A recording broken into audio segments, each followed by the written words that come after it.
You guys, I'm so excited because today I've got Alex here from Problemio.com. That's Problemio.com. And what's really cool about this guy is I found him because he actually had created a video about how to start an online tutoring business. And so I just started researching him and I was like, this guy's got some good stuff.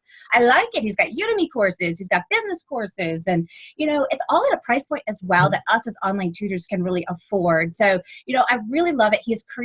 He's written several books, like over 20 of them. And I started just reading more information about this guy and I was like, bam, he's got it. And so this is the really cool thing, you guys, is this guy is practicing what he preaches. And it's very rare sometimes to find those kinds of people. And Alex is one of those business people that he's really getting out there. Like, when we talk about like getting in front of a bigger audience, he's on he's on EO Fire, he's on Mashable, he's getting himself in front of audiences that are bigger than his. And so this is our big goal for the month with our companies. And so I'm really excited to introduce you guys to Alex. That was an amazing introduction. Thank you, by the way. Wow. You're welcome. Now that my hand is bigger than the width of the screen, we can get started. So I guess we're talking about, marketing for tutoring businesses. Yeah. Let's dive right in, and then maybe we can get some questions later. So I think when I have clients for tutoring businesses, the way I dive right in is I say, hey, most of your potential clients, they're searching locally, right? Like tutoring business in Boston or in the neighborhood in Boston in which you're in, maybe the neighborhood of your city. And it's just like maybe if you're old like me, Yellow Pages. People be like, I need a service. I should search for this service. Right. And so now Google is like the Yellow Pages. Yes. And essentially, what I want to break down is for local searches. This is the most of your clients will come from local search, and let's talk about how local search happens, because now local search happens on the phone. Sometimes people even talk into the phone. They don't even type anything, especially the young people, the millennials. That's right. Now, like millennials. Yeah, Siri's their best friend, right? Yeah, or Google. Okay, Google. I'm low tech on that, but I'm old, playing the old card. But anyway, so people search, and your job as the tutor and to be the dominant tutor in your city is to make sure that you're on top of the search results. And let's quickly talk about how the anatomy of the search results. There's only 4 things that come up in a local search. When a Google, and first, what does a Google see as a local search? Any search done from a phone, talked or typed from a phone is a local search. Doesn't matter what they're searching. That's Google considering a local search. Or if like you're on your computer and you're searching, your search has to be like tutoring in Boston. It's obviously a local search. So all searches pertinent for you are essentially local searches. And the anatomy is, if you literally search right now, you go to your computer, Boston tutoring services, on top you'll see the AdWords ads. Those are something you can set up on day one. They might be a little bit pricey. We'll talk about how to mitigate that. But if you don't want to run the ads, there's the Google Map. The fancy word that you call that is the 3-pack. And you can very easily, again, today, set up your business on that Google Map, google.com/business. Make sure that you're listed there, and not just listed there, but what's going to happen is they're going to send you a verification letter. You're going to mail that back in about a week or 5 days. You're going to start being listed there, but you're going to be the very last company listed there. So you have to get at least a little bit of the initial reviews so that you start ranking. And once you get 1, 2, 3 more reviews, you'll start coming up higher and higher on that Google Map. And the Google Map is fantastic because you don't even need a website. Your phone number is right there. People literally can call you from their phone. And by the way, I don't know the exact statistics offhand, but generally the statistics are that when people search locally and when they find a business, there's an extremely high rate of people visiting that business. So actually not just searching and finding you, but making contact. And actually not just making contact, but becoming a customer. So the phone number is right there on the Google map, so you've got to get yourself there. And in the anatomy of the local search result, there's, so far we got the ads, we got the Google map. There are two other types of companies. The other type of company are below the map are the local listing sites, Yelp.com, YellowPages.com, a bunch of them, Thumbtack.com. If you don't know which of those are the ones that come up in your area, just do the search for your area and you'll see. Maybe Yelp is coming up for you. Maybe YellowPages.com is coming up for you. But I'd recommend you that, whichever one is coming up for you, definitely go make an account there today immediately and use your relevant keywords in your title and all that, of course. And but just generally make accounts on all of them. YellowPages.com, Yelp.com, Thumbtack.com. Angie's List is a weird one. Some people like it, some people don't. They have different rules. And also there are 4 specific industries. Like if you're looking for a doctor, there's a local listing site for doctors, ZocDoc.com. There may be one for tutoring businesses, and you definitely want to make one on that site as well. So right away, you can have multiple listings in the Google Top 10 in the ad, the map, and Yelp and Yellow Pages. So you're already 5 or 6 listings potentially in the Google Top 10. Awesome. And the other kinds of site that comes up in Google search is obviously the business owner site, like yours, BostonTutoring.com, which is your site potentially. And of course, for that site, you have to do, the SEO and all that stuff, which can take some time, but eventually you'll get there. But as you see, there's a lot of really low-hanging fruit, very easy ways to sneak into the top 10. One thing I'll say is I see a lot of clients who tell me, I have a Yelp listing, and I look at their Yelp listing and there's like no reviews and they're on page 10 of Yelp. That means you don't really, right? You have to be number one. Yeah. You have to fight until you're number one. Yeah. And until you're number one on the map, number one on Yelp, number one on the organic Google searches with your site, and that's your job. After that, then, you can start getting into the secondary strategies. But this is the way to automate and consistently get clients in your area on a regular basis. And if you want to get more clients, you just target a slightly wider audience. And that will actually happen naturally as you get more reviews. You'll start being the prominent listing on the Google map, on Yelp. And as your reviews climb, you'll actually start being naturally shown in a wider area of searches, so wider radius, because you'll be the dominant business. And so you'll actually grow your business geographically further out as you grow in reviews and all that stuff. So if you are the number one company for tutoring in Boston, I think that's $1 million business, right? Probably. Possibly a multi-million. You'll have to get big space, right? If you're number one tutoring. And if you're doing that, why would you stop there? Because why not make it a multiple $1 million businesses? And you can definitely do that, because whatever you just did to dominate Boston, do it to the very city that's next to Boston, the city that's next to Boston, city that's next to Boston. And why don't you just, own the whole state that way, right? Why don't you just become the number one agency in the state by dominating every city with the formula that you did for Boston? Because you've got the formula worked out, right? If you've done it, and that's a multiple $10 million business a year, you're sitting pretty. So with that, I guess now that you know how to do it, let's get to some questions. That is really awesome. So there's lots of different ways. And now you talk about some really important points, and there are some basics that have to be in place too in order to do this, right? Like you need to have a website. You need to have a website. You don't have to. It really helps. But it really helps. Really helps. It's highly, highly recommended. Yeah. But as you know, you don't need to be, to be on the Google map. That can be before. But generally, when people do research about you and they'll be like, you have no website, then it just doesn't look professional. So on day one, you don't need it. On month one, you should have it. So it's something you can grow into. That's really good to know. And I was watching some of your videos. You had mentioned that you actually have a WordPress course on Udemy that teaches you how to set up a website on WordPress.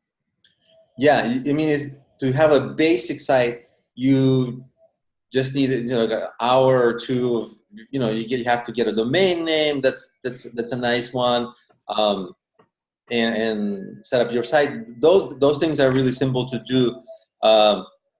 And probably recommend getting a freelancer to just make your site look professional and pretty, because there's so some things you can do on your own, but some things it's just good to get your T's crossed and I's dotted. Yeah. Because if you're selling something professional like this, you want to have a professional looking website, not a DIY looking website. Absolutely.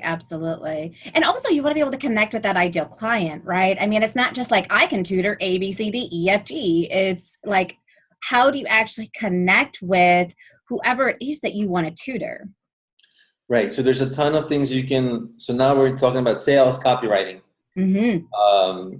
which starts with a fantastic headline. Like if you're like, I'm a tutor, that's boring.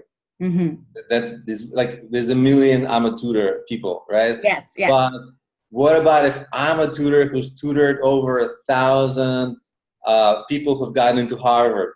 Yes. Wow, I want that agency. I want the tutoring agency that's going to get my child into Harvard, right? So I'm a tutor. Nah. I'm a tutor to get you into Ivy League. Yeah, right. And it does that results difference, and that could be your, the very first thing people see that they come to your website, and a lot of people, first-time marketers, first-time business owners, they really neglect their website headline. Yeah. So important, right? Because the headline is always draws attention, and you want people to get enough attention to look further in your site. Because if they're like, oh, you're a tutor, great. There's a million people like you. But if you're a tutor that really stands out, right? Like, I'm a tutor for the stars. Yeah, and I found you really mentioned something important here. Like, what result are you able to get? Now, for me, it took me a full year to figure out what was the result that I could get, and I found out I'm able to close the reading gap a full year with 8 to 12 hours of instruction, and that is pretty much in our industry unheard of. It's huge. I've got kids that are 3 or 4 grade levels behind, and I can catch them up in a full year, and so. There aren't a lot of people that can do that, which is really, really awesome. And so you want to find out what results with the tutoring you can do, that you can get, that you're not sounding fake, and obviously has to be real, right? Because you don't want to just get clients and then not be able to deliver on it. Yes, it's true, because sometimes you overthink the benefit, like I'm going to be, and then you end up like, I'm going to fly you to the moon, and then you're like, well, I can't. So you ultimately, you can't get too. You want to put your best foot forward always, right? But not a million steps ahead. Yeah, maybe it's I can get better grades for your child in school. Maybe it's I can get you into that dream college. So yeah, thinking about what are the specific benefits that the parents want, and one extra thing people can do to improve their headline. So I'm not just like, I'm going to get you better grades. I'm going to get you better grades now. When, right? Because that's the other part of building the, lose weight in 30 days, right? Become an expert in Java in 21 days, right? How people always want the time. And when you tell them that the sooner they can get the benefit, the better, then you have the makings of an A-level headline. That's awesome. Promise, benefit, soon. Yes. And that is infinitely more engaging than tutor. Right. Absolutely. That's such a great tip. And that one word, that's the $1 million word right there, Alex. The $1 million word was now. Now. Everybody wants everything yesterday. They do. So, all right, back to your other question, how people can position themselves as an expert. Yes. Okay, so a lot of people have low confidence, well, I'm not good enough, or is it too early, or what? And I think being an expert is you have to look at what you can draw on from yourself. Even if you're starting out, you might be a tutor because you're really good at math. And if you're an A student at math, guess what? You're expert enough to teach C-levels in 3 grades or 5 grades. So there's you don't have to be a professor, because then you're overqualified anyway. So so you kind of have to tap into what you are confident about, and look at how to position that in the best way. And I think people who have low confidence, they lose that step of positioning themselves, making themselves look as good as they are, because, well, Joe down the street says I'm a loser, so yeah, I guess I am, So yeah, they do. Those self-defeating thoughts, right? They believe them. they're all the time. I have them all the time. And the Me more too. prominent you become, the more you'll have those Joes, right? Because Yeah. like all the time I'm getting reviews, and most people, even if you get good reviews, there'll be some review that'll be like a mean review, like Yeah. online people get mean sometimes. Yeah. Especially if you have if at least a part of your business is online, then you'll be like, oh my God, is that true about me? And I think as like I'm human, like I have it too. And I think the bigger you get, the more you have it. It's like they call it the imposter syndrome. Like, am I really good enough? And I think if you feel like you're good enough in the subject matter, lead with that. Like if you know what you're tutoring, lead with that, because you're confident in that. And I think you can draw on how you got to be the expert. Were you the best in your class? Did you go to Ivy League? Did you have a degree in this? Like there's a ton of things that give you actually I have this term like the pedestal, right? Like how do you position yourself as an expert in something? Well, everybody starts with some pedestal on which they stand on. If you're a big expert, maybe you wrote a big best-selling book. But if you're a smaller expert, maybe you just excelled at it more than others. Maybe you get better grades. So there's like levels of this, and even if you have achievement, it's easy for you to position yourself as expert, because you have so many things that you can draw on to say, hey, I did this. But if you don't, there's smaller things like, hey, I'm just the most passionate about it. Yes. I'm so passionate about it that I've been geeking out about it since I was 7 years old, and there's no one that has more passion than me. That's why you should hire me. Yeah, and so you're kind of using story in a way too to be able to connect with them while positioning your expertise. And that's way more interesting than just listing your credentials, isn't it?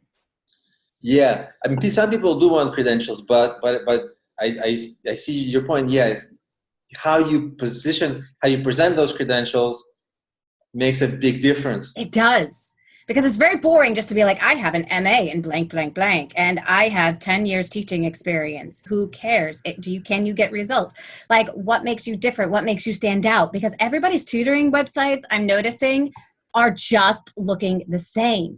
And so we need to be that purple cow, right? We need to look different so that people can connect. And so, like, one of the strategies I've been teaching people is, kind of like that regular networking marketing strategy. Connect with your ideal client, give them a freebie to get them on your list so they can continue to get to know, love, and trust you.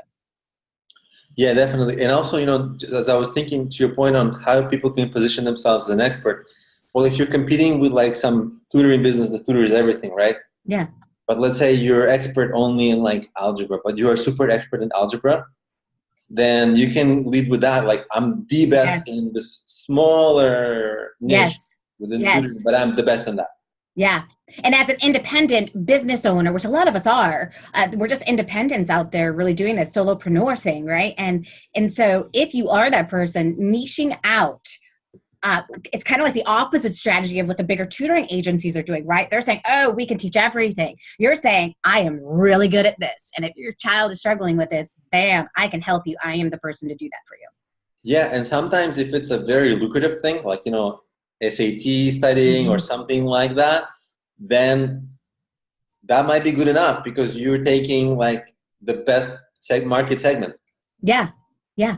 Absolutely. It really does work. And you can figure out what are the specific problems that my ideal client is having.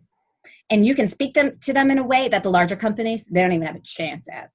That's true. And also for the website, like below, we should talk at some point in this call of how to structure the site, because actually there's almost a 5-step formula for how I walk people through structuring their websites, the home pages, because now they're all infinite scroll sites. And one of the sections is what I call like the customer qualification. So for example, if you're a super algebra teacher, then you say like somewhere in there, you say my expertise is algebra and I'm the best in algebra. So that people who need help in algebra, they're like, oh my God, this is exactly what I need. So they'll convert at a higher rate. So your most ideal clients won't get confused and won't be like, well, I don't know, they'll know, like, oh, it's exactly what I need is algebra. This person's an expert in algebra.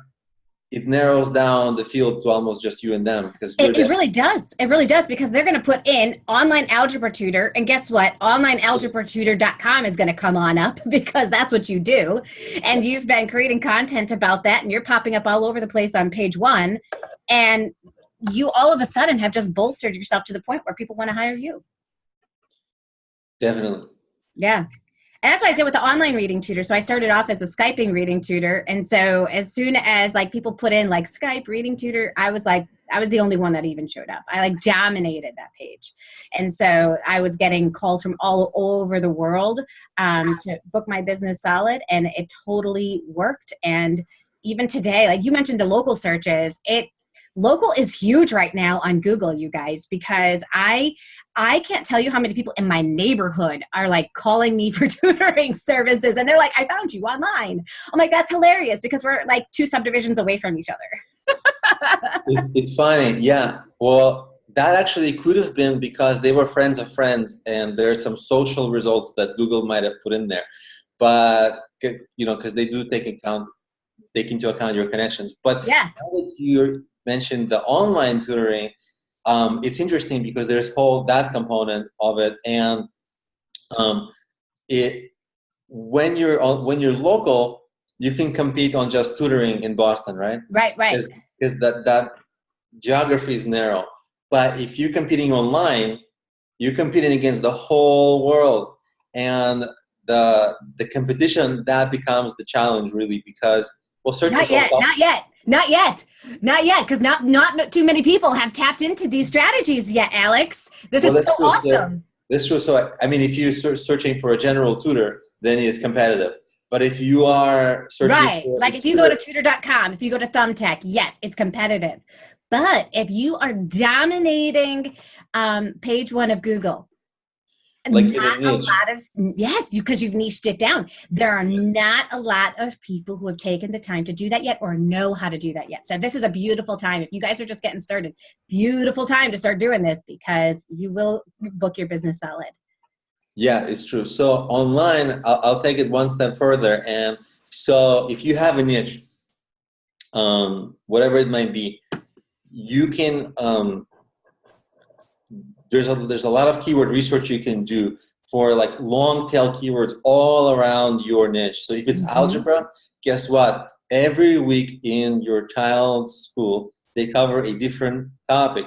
Maybe it's variables, maybe it's equations, maybe it's, I don't know. I don't know my algebra curriculum, but so I was going to say fraction. Fraction is like more arithmetic, but you get what I'm saying. So every topic within algebra, maybe your child is struggling with like fractions, let's say, or decimals. Sure.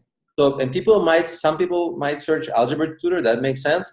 Some people might search for like fractions tutor or something like that. So there's a ton of secondary keywords. Of course, most people will search for like math, arithmetic, algebra, but some people will search for the specifics. So there's a lot of keyword research. And if you're saying that like math tutor online, right, like, or algebra tutor online, the niche, you really narrow down the field. Well, you narrow it down way further if you go for the long keywords that are on specific things that people might struggle with.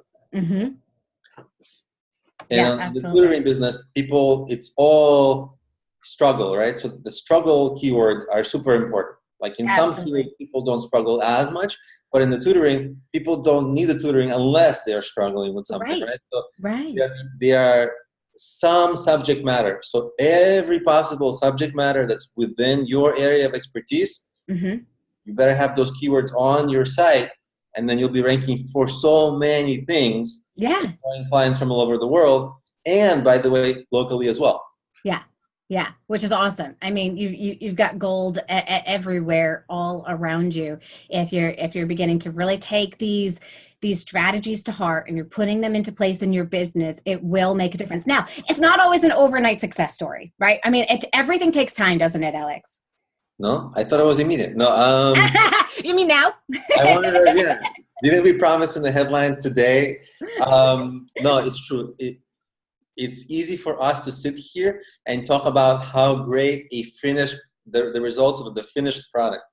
Right. But the steps to the finished product are hard because even though they're not the hardest thing in all online business this is actually in relatively a doable business because there's literally like step by step. Here's the keywords that you need. Here's the local formula. So it's not that hard. But if you're a first time marketer, what I find with my clients is that I can explain it, but no one has 100% retention of information. So then Right. I explain it how I would want to do it perfectly, and then my client goes and does it as a first-time practitioner does it, Right. which is mistake riddled.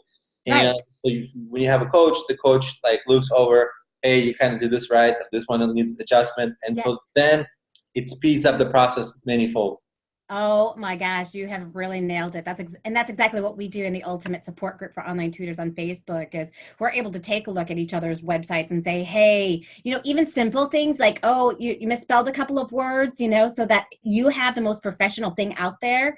But then also we have the benefit of even increasing people's presence by liking their pages on Facebook, by liking the content that they're creating out there so that they can, in sharing the content, really connecting with a community can make a difference for you, not only with being able to learn the strategies that you need, but also to help move you forward and propel you and keep you accountable and all of those little things that, I mean, you just can't teach all of that in like a video, right? That comes from being part of a community or being part of a step-by-step program or working with a coach one-on-one.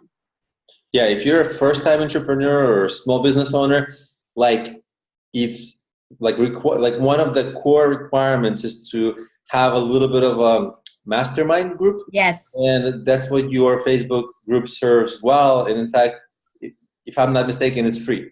So, There's a free group on Facebook, and then we do have a paid community that people can join if they're interested, and continue to even make that group a little bit smaller. I mean, there's over 3,000 people on the Facebook group right now, so it's cool because there's lots of different opinions and voices on there. But sometimes it's even better to get part of a group of really people that really are serious about starting their business. And that's what I find in our Insider Secrets Club that we've done is that we've really gotten the people that are serious about starting an online tutoring business and want to learn these strategies. Yeah, for people who are not familiar with how these mastermind groups work, it's a concept that's almost 100-year-old concept worked out by Napoleon Hill, who was a journalist who went to every successful business owner in his time, all the billionaires, the Rockefellers, and he's like, well, let me interview you about what made you successful. He's like the first guy who did it.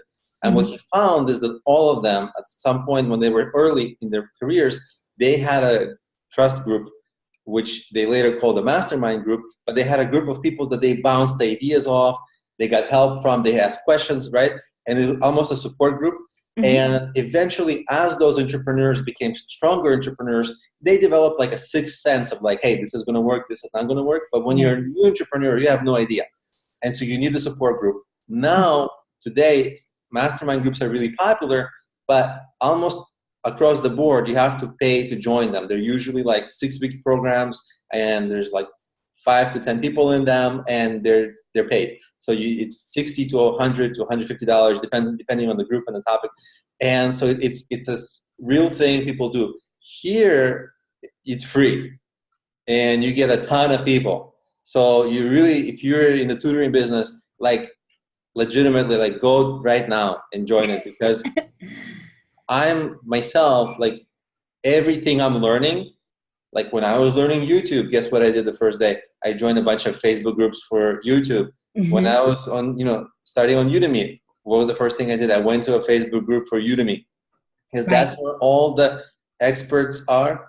That's where all your peers are. And that's where you'll get some of the best advice. So Yeah. it's an invaluable thing. And by the way, likes and all that, I mean, you can also get that from those people because they know that Right. and the situation, they've been there before. Yes. So you definitely join the group. It's free to start, and it's like no brainer. Right. Exactly. There, Exactly. there may be things like we promote, like, hey, here's our course, here's our book, Right. it's paid. You have to think about that. The Facebook group, join it now. Yeah. Yeah, absolutely. It's awesome. And everybody who joins it and takes part in it, they are just so appreciative to be a part of that group because there's a lot of Facebook groups out there for tutors. I'm not sure if you're familiar with this, Alex, but here's what the groups look like. People will go and they'll join a group. It'll say like for ESL tutors or something like that, right? And then all of the ESL tutors, they promote their affiliate links for joining something like VIP Kid or something like that. There's absolutely zero engagement between the people in that community. Mm. In my group, I'm like, none of that is allowed here. We are all here to help each other. If you have a question, ask the question. If you have a solution, share your solution. But we are not here to share our links to any affiliates or any of that, unless of course they run it by me and we figure out, is this a good fit for the group? And we move it forward that way. But it is seriously a group where people are like, hey, how do I do this? And we're like, here you go. Here's how you do it. Yeah, so it's a professionally run group. Is there a URL people can go in the show notes, or how does that? Yeah, I will actually I'll put the URL inside of the show notes. So it is, it's just go to Facebook and put in Ultimate Support Group for Online Tutors and you'll find us. We're the #1 engaged community on Facebook for online tutors right now. Oh, that's awesome. I can't tell you how many Facebook groups I'm in for every professional thing I'm doing. Yeah. And I'm like I don't want to toot my own horn, but I'm like an experienced person, but still, like I never post anything. Like maybe once every 6 months, I'll post anything on Facebook as on my profile. Yeah. Like to my friends, like, oh, look at this funny cat video. But like, I'm on Facebook all day long for professional reasons behind the scenes. Right. Like I'm constantly networking with people and yes. Yeah, so I really recommend it. And I think almost Facebook's like the new LinkedIn. I really do. I agree with you. I absolutely, especially, yeah, I find it so much more social and interactive than LinkedIn. Like LinkedIn is a great place to find people, but then when people find me on LinkedIn, I'm always like, hey, have you joined this group yet on Facebook? Because there's a lot of us over there and we're doing what you think you're going to do over here on LinkedIn. Like you think you're connecting with people, but you're actually going to engage with people. So there's a difference, right? Yeah, and I'm like I used to be a part of a bunch of LinkedIn groups. They had like no engagement, very little, just like you said, people weirdly promoting things. Yep.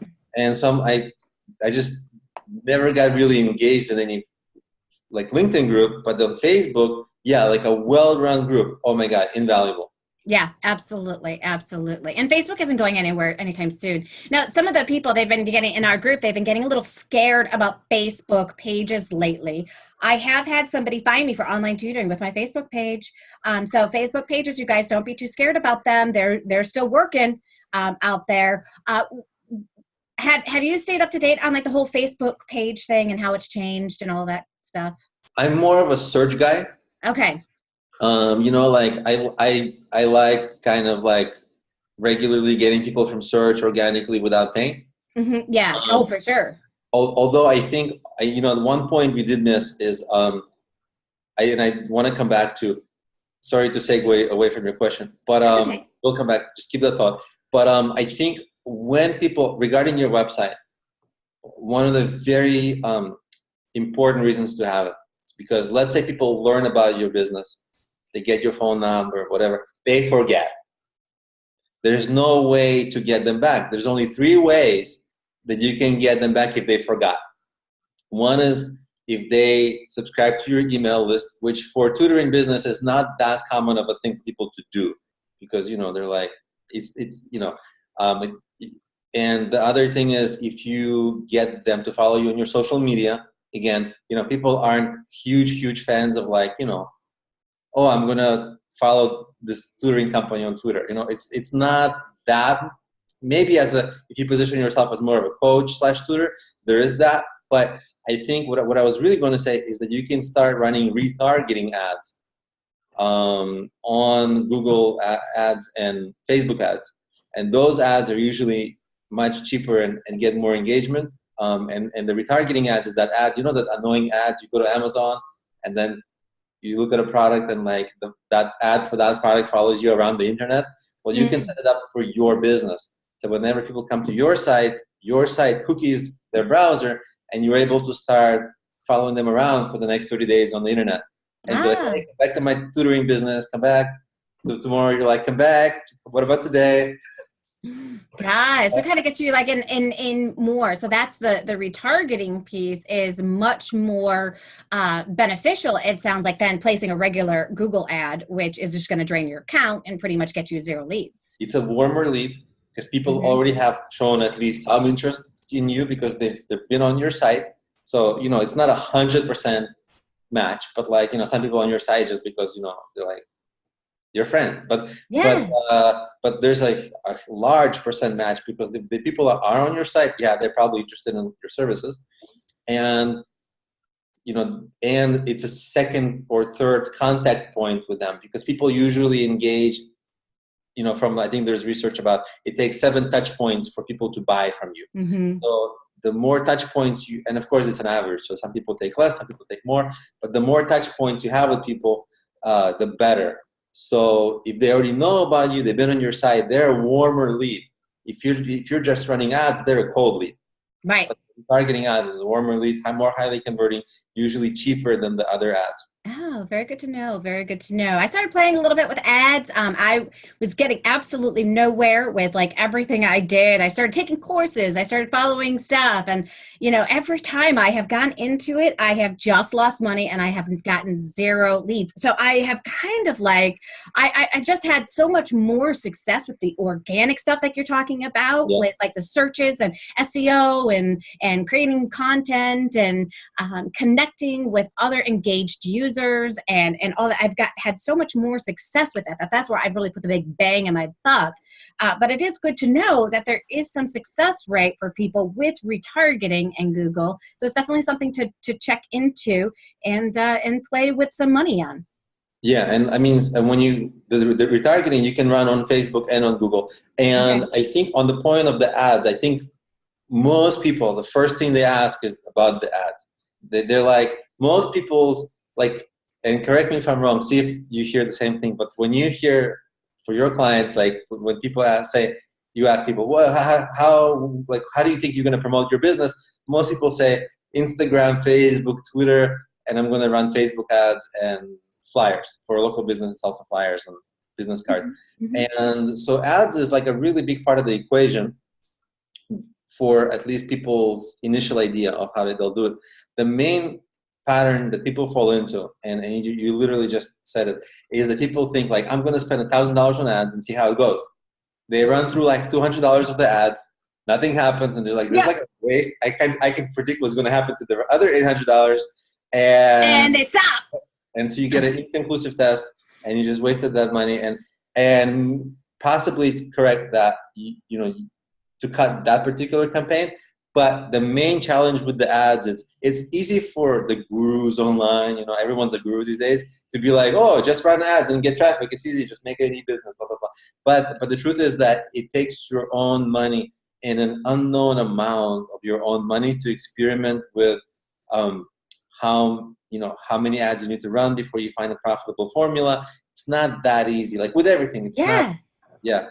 Yeah, absolutely. I like I said, I've been trying it for years and I haven't had success yet. And so, I'm still always looking for that magic formula, right? I mean, it takes the right copy. It takes the right, audience that you're targeting it towards. And lots of people think this, if I just follow this guy's formula over here, it's going to work for my business. And it's like, there's a little bit more to it, because if you don't have the right image, if you don't have the right copy, if you don't have the right email list to kind of go with it that they're subscribing to, that they can keep, they can keep finding out more about you. If you don't have all of those pieces in place, it's probably not a good idea to run an ad. Yeah, there's so much attention to detail, and sometimes you even make a video ad, right? Because those are usually considered to be more highly converting. It's so hard to make an amazing video because none of us are professional. We're all, amateur with some level of, some of us are good amateur, some of us are a little bit less than good amateur, but so none of us are like TV quality, which is what people expect. Right.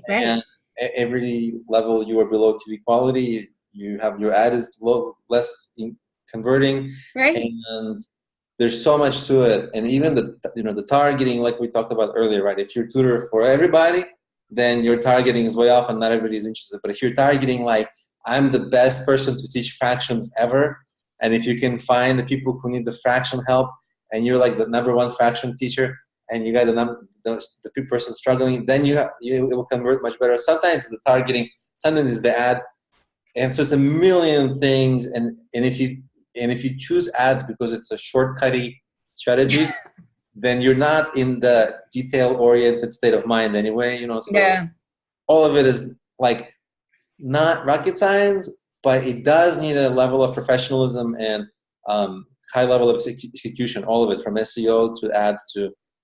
So it's really hard. Like, and it's actually partially why I stayed away, because I'm like, well, it's not only execution, but it's like, how much money do I have to waste for this? Exactly. I like, and in the beginning, a lot of us tutors, I remember I was shopping at Aldi's because I was like, oh my gosh, I'm going to cut $100 off of my grocery bill every week if I shop at Aldi's. So like, I mean, every single dollar counts when you're bootstrapping your business, right?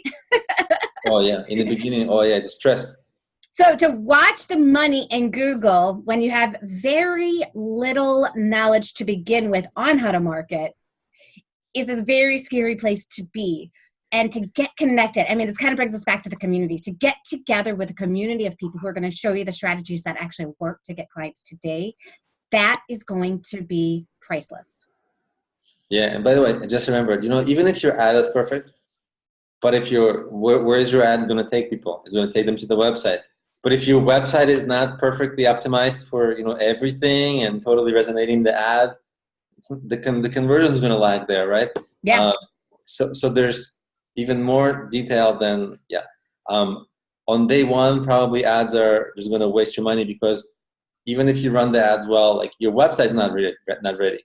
Right. So you don't want to send them to a half-butt, website, right? Yeah, they definitely don't. But that's the impulse. That's when people have the biggest impulse to run the ads, because they're early, they're struggling to get any kind of traffic.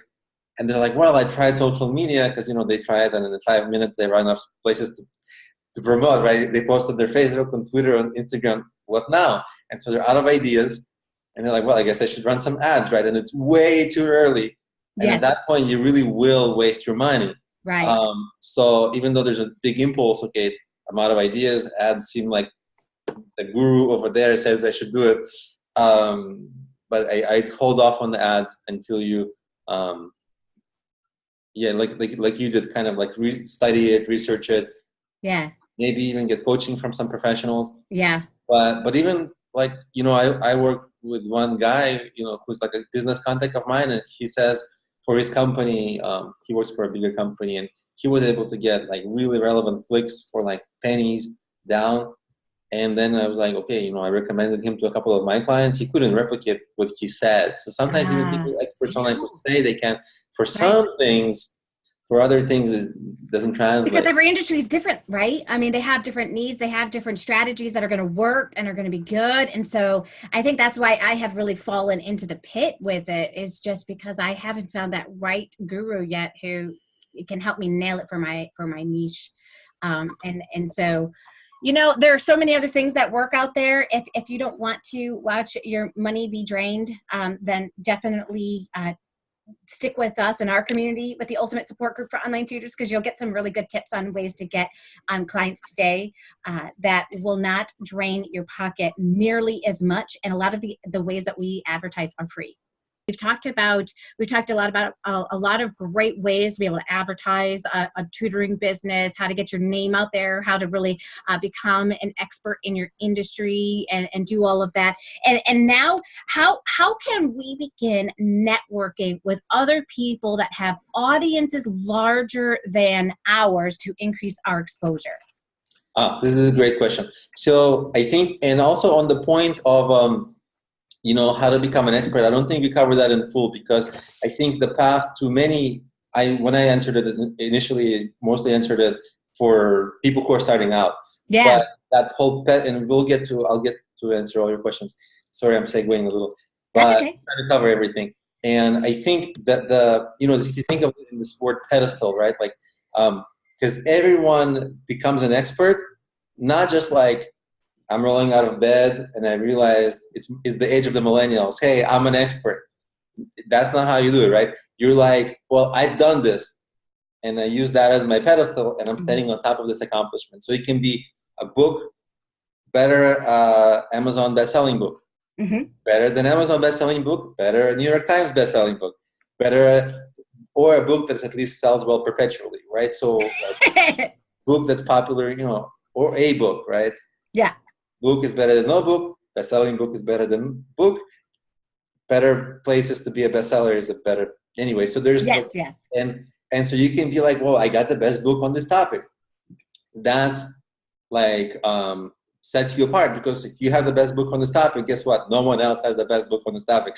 So, and you can create courses, you can create your own like a YouTube channel, podcast, and all of these things can serve as pedestals. Hey, I've got the top podcast about tutoring, or I got the top Facebook group about tutoring, right? That's like, hey, I'm the center of this thing.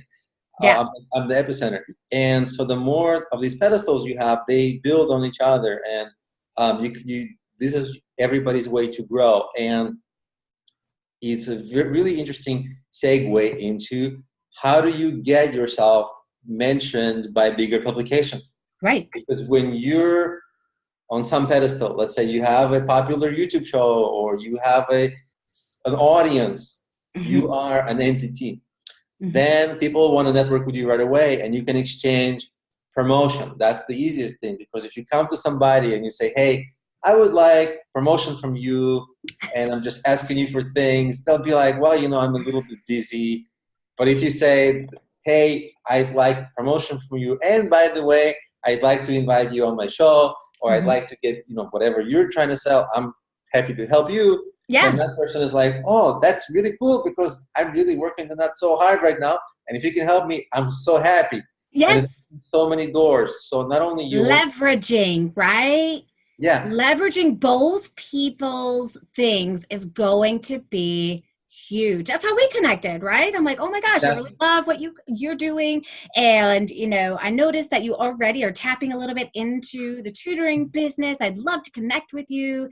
Here's what my audience looks like. And bam, here we are having this conversation right now because of that. Exactly. That's really the process. So you build your pedestal, and then it will open doors for you.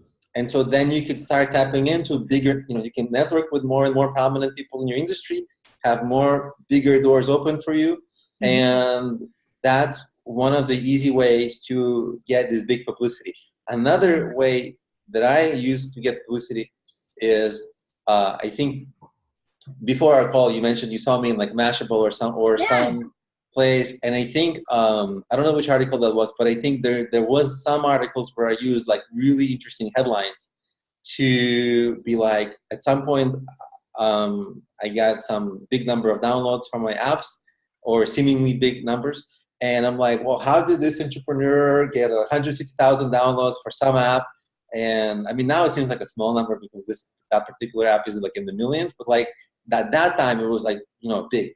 And that story like got shared around, like I picked an industry, the mobile app industry, in which I was dabbling in that moment. And that story was a really curious story. And the headline was a curious headline. And that got syndicated to like all these, like, I didn't even have to message them directly to be like, hey, publish my story. They're like, oh, this is interesting. And just, some bigger, like, as you create, like, basically work on your headlines, because the cooler the headline, the more it's going to get clicked on, the more it's going to get passed around if it's interesting. And then you never know where it ends up in which big publications, and you really didn't do anything except come up with the headline. And obviously you have to, the rest of the story has to match the headline a little bit at least. But like, it can't be all clickbait. Right. Substance. But as long as there's enough substance there, that's the other thing that I did is, that's how I got all this publicity. And, that was years ago, and that article is still around. So, and I think awesome. For people who are just starting out, there's a couple of resources. I use radioguestlist.com, which is a way for you for anybody really to get on podcasts and radio shows. So right away, if you're looking for like, how can I stand out? Well, you can say, hey, I've been featured on this such and such radio show, such and such popular podcast, and I'm like, and some people, they come to me because they're like, well, 5 years I saw you on this show, 4 years ago I heard you on this podcast, and so they're like, oh, it's like they knew me, they're like years of knowing me, and I'm like, so you can start building something like that for yourself.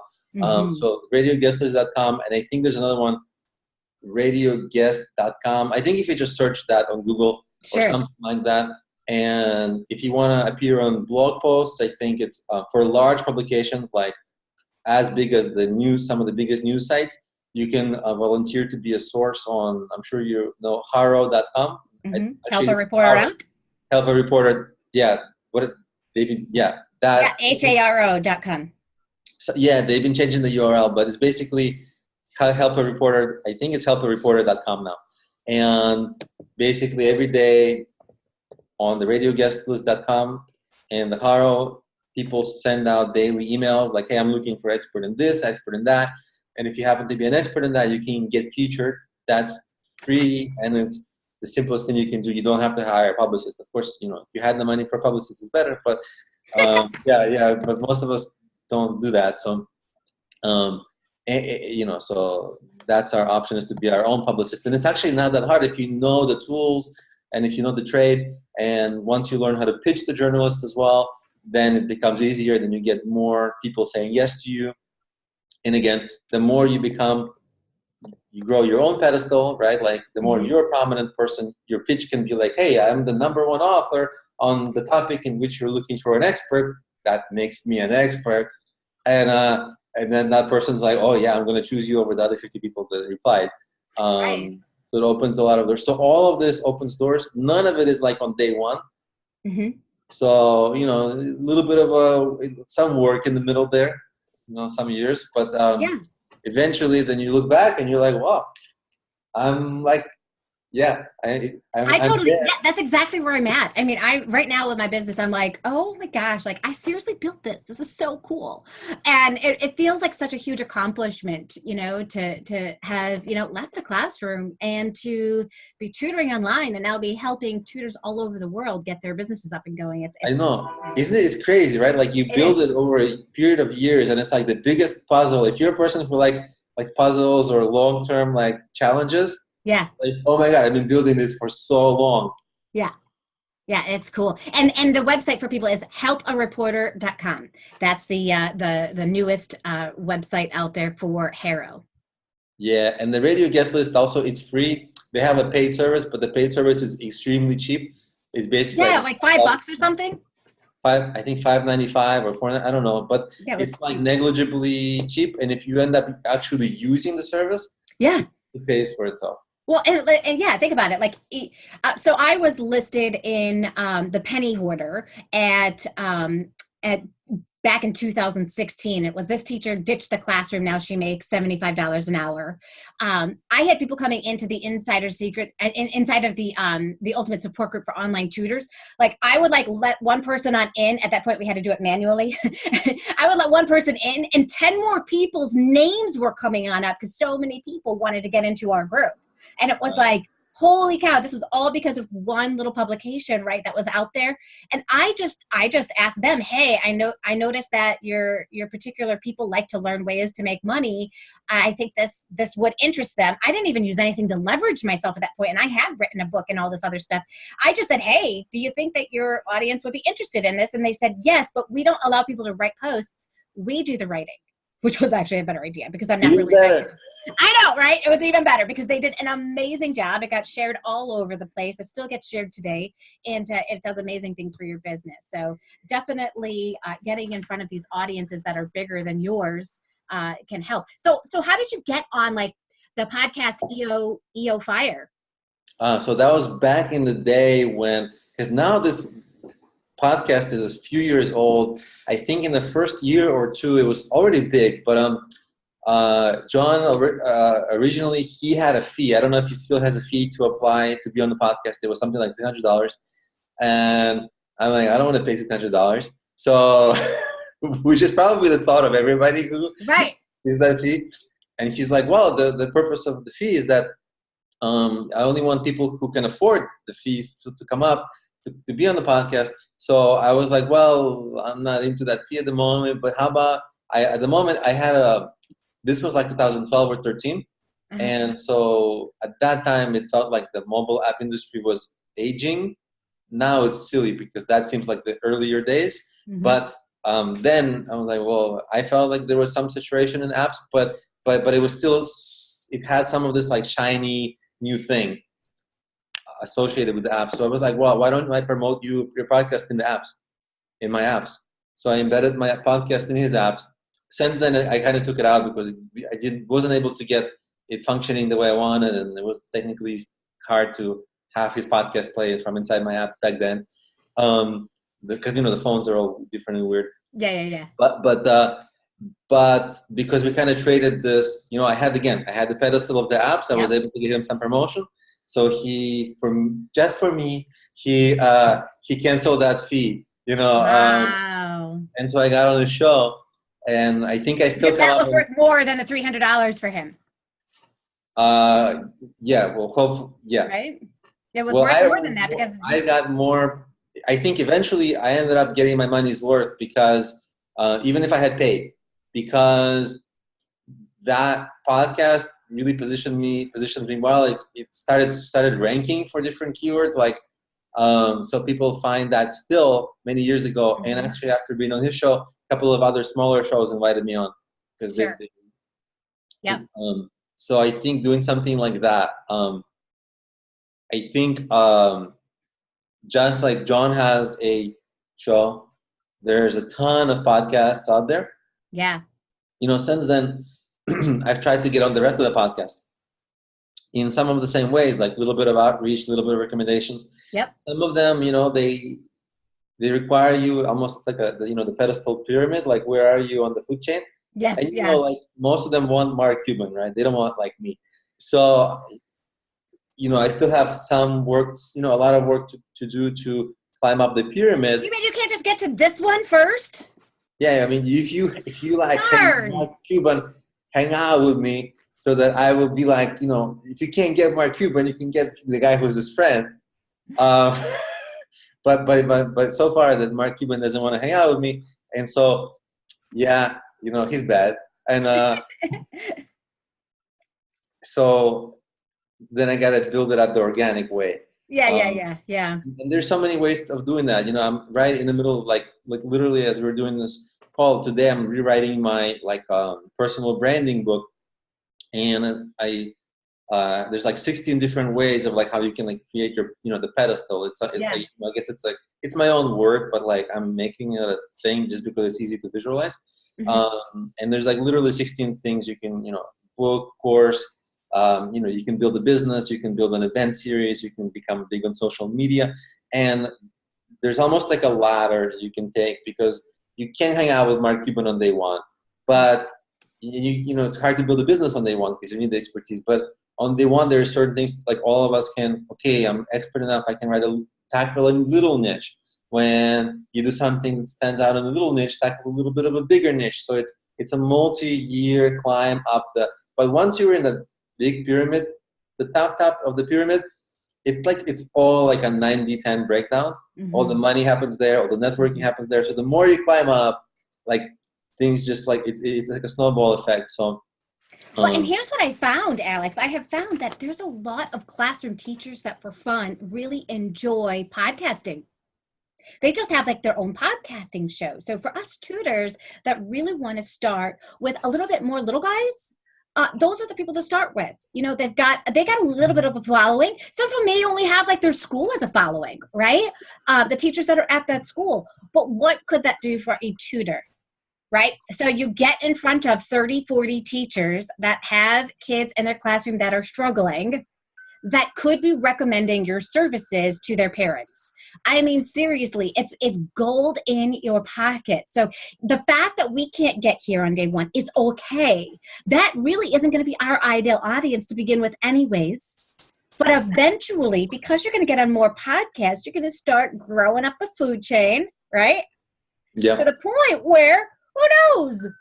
Maybe you'll be on Oprah's new show that she's got online. I don't know. I haven't even checked it out, but You'll be the next Oprah.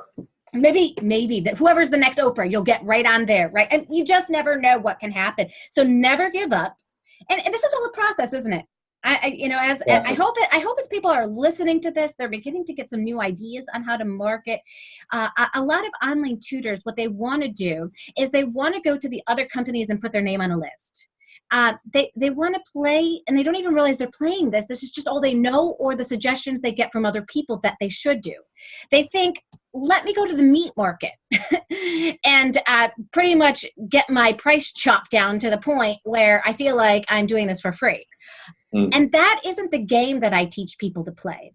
I teach people to play a very much different game. Create yourself as an expert because you are an expert.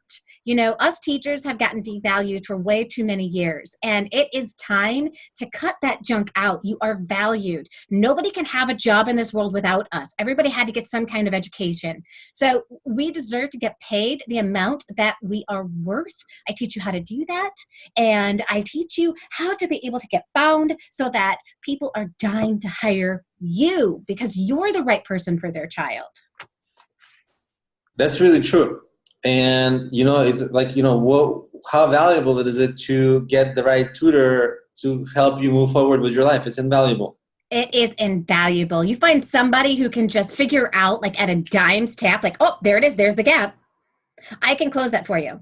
And then they do it. It's like, how many tutors would you have to go through in order to get somebody like that, right?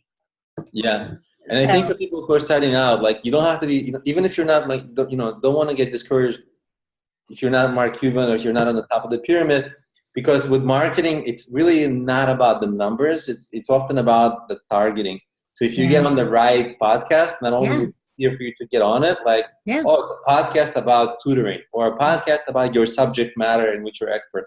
All the people who are listening, if there's only 200 of them, or, you know, sometimes I've had an experience where, like 5 years ago, I've been like my friend Nick Loper, maybe you know him from the Side Hustle Nation podcast, and he was just starting his podcast. He was like, hey, dude, I just need a few first guests. I don't know where this is going. This was like 5 years ago. And he's had a he's had a weekly show ever since then. He's like millions and millions and millions of people have listened to him. Yeah. And I was on like episode 3. And, you know, some of the people like to start from the beginning. So I'm still getting, you know, even if you're on a small podcast, that thing can grow. Yeah. You never know how it's going to grow, right? Never know. You never know how it's going. And what do you think it would do for a tutor if they decided each week I'm going to find an educational podcast.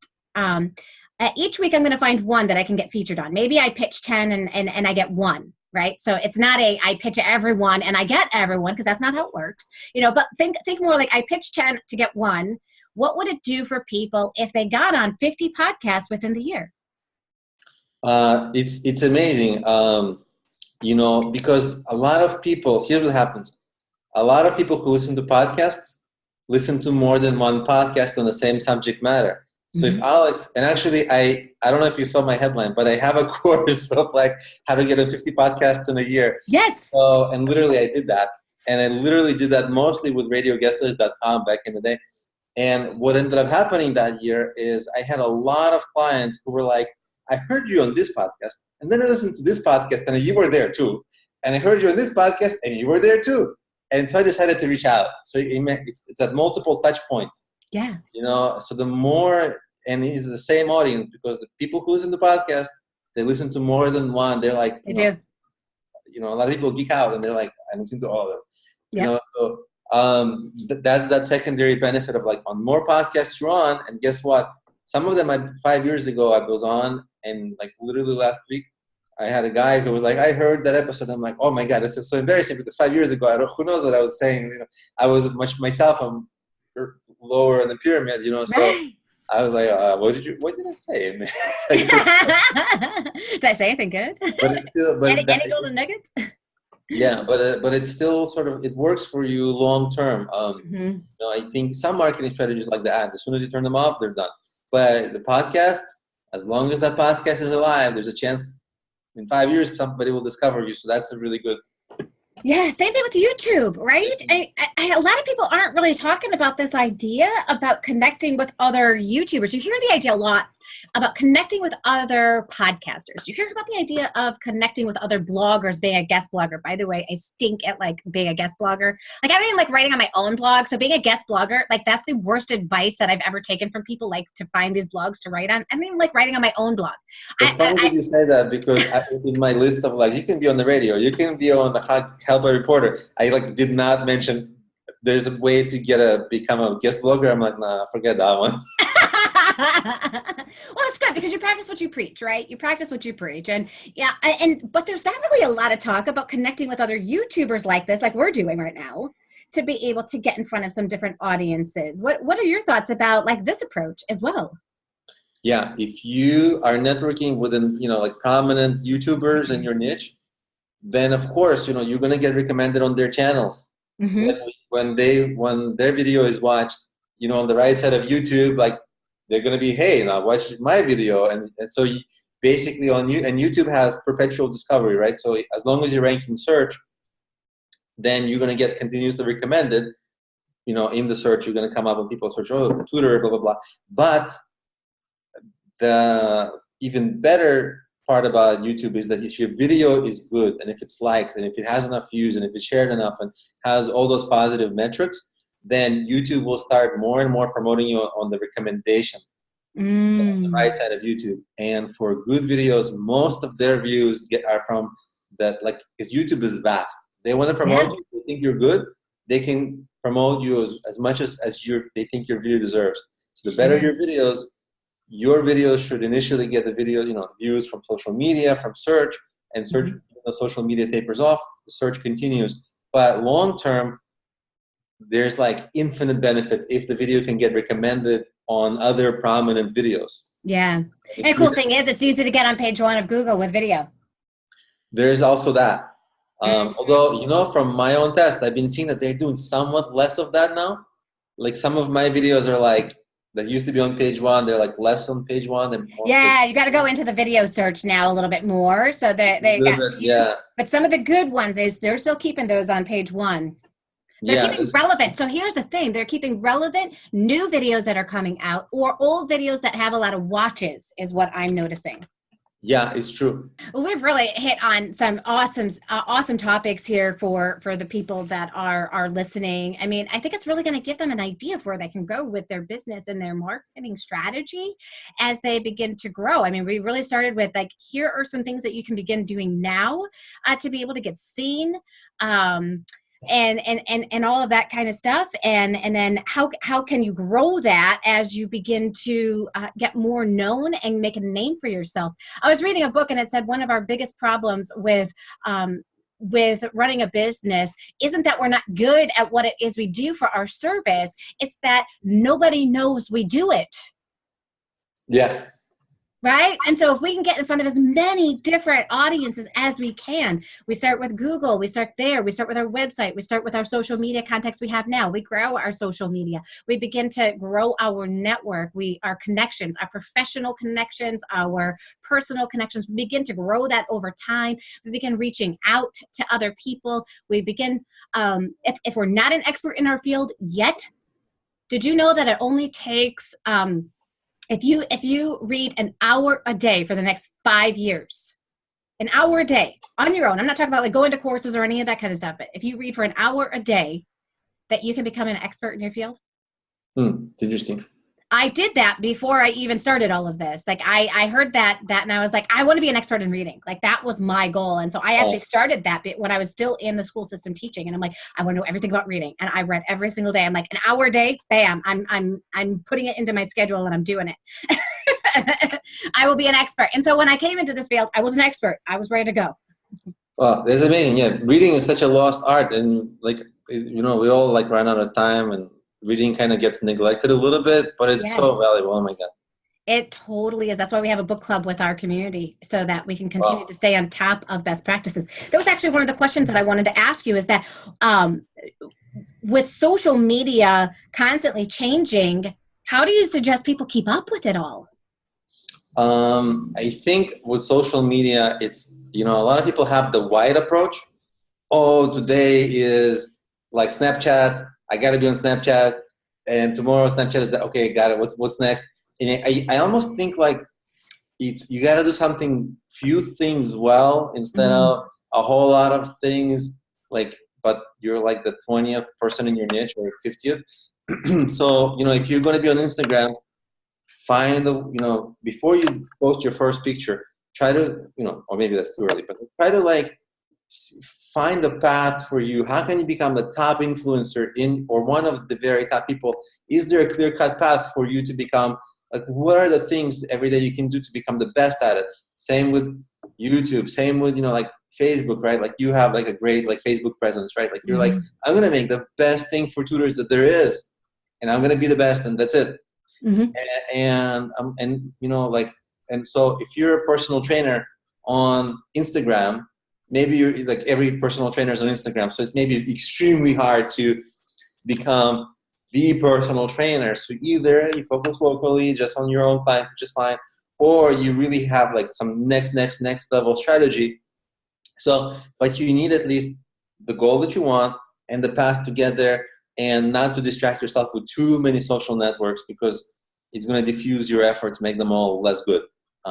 Yeah, I completely agree with you. And I've checked out some of them, like Snapchat. I'm like, man, sometimes you get to the point you're like, I just can't figure it out. Like, I can't figure out how my audience is here.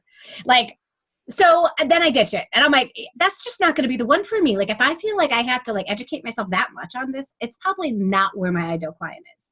And it's helpful if it's natural to use. I'm like, then go for it, right? Be the man there, right? If Snapchat is totally like your second language, then you should totally be there and figure out a way to find your people there. Because, some of these social media, they say go where your people are.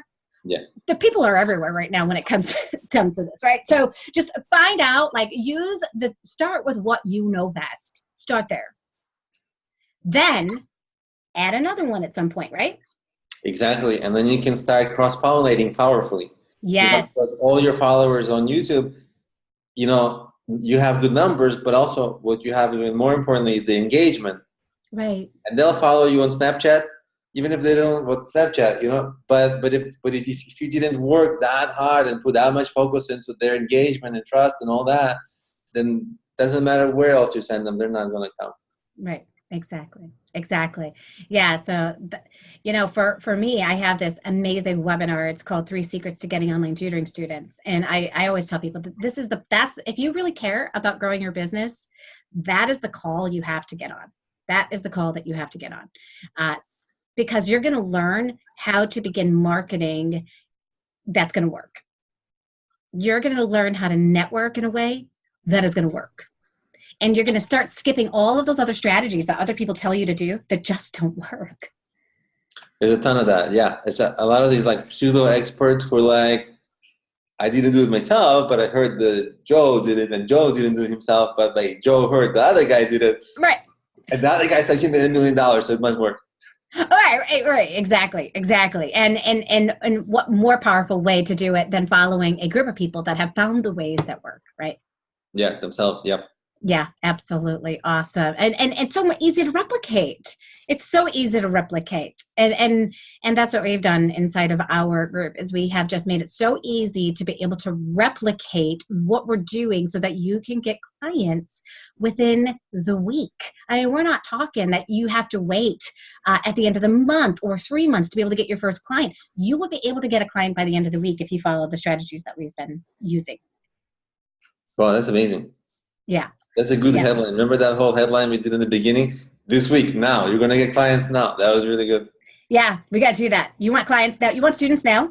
Who doesn't, Get right? clients now. Clients now. Yes, go. I'm writing this down. Get students now. Don't wait. Do it now. Sorry, it's too slow. I wanted them yesterday. Yes. There's so many great strategies out there. Now, you talked about before, like business cards, like being kind of like a strategy. And I've actually been steering my people away from business cards, because I think, like, as teachers, we think it's really cool to get business cards when we start our business. We're like, because we haven't ever had business cards. So we're like, oh, I got to get business cards. So cool.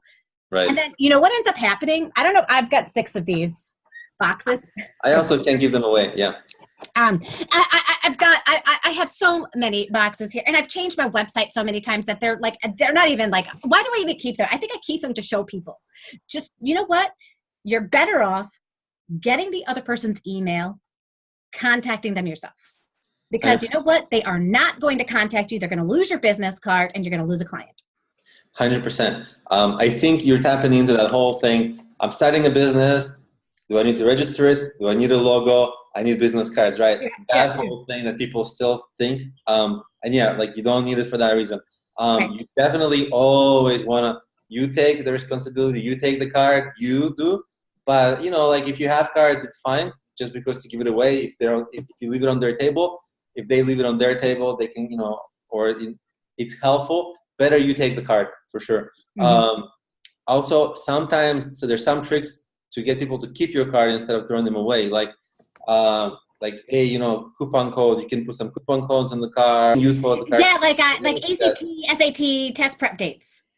Something like that, like right? the dates that the test. Like that would be like really useful information that somebody might hold on to it for. Yeah. So, but 100%. I think when I would say business card marketing, I don't mean like shoving your card down somebody's throat.